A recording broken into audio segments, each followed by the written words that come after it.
اللہ۔ بسم اللہ الرحمن الرحیم، نحمدہ ونصلی علی رسولہ الکریم، اما بعد فاعوذ باللہ من الشیطان الرجیم، بسم اللہ الرحمن الرحیم۔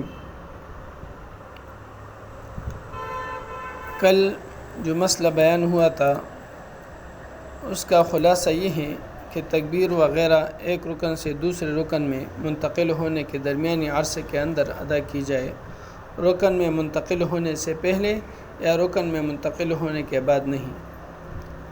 آج کا جو مسئلہ ہے وہ تکبیر امام سے پہلے نہ کہیں، تکبیر امام سے پہلے نہ کہیں۔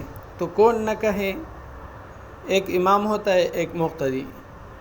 تو مقتدی کو چاہیے کہ وہ امام سے پہلے تکبیر نہ کہے، مقتدی امام سے پہلے تکبیر نہ کہے، بلکہ امام جب تکبیر شروع کرے اس کے بعد مقتدی تکبیر کہے۔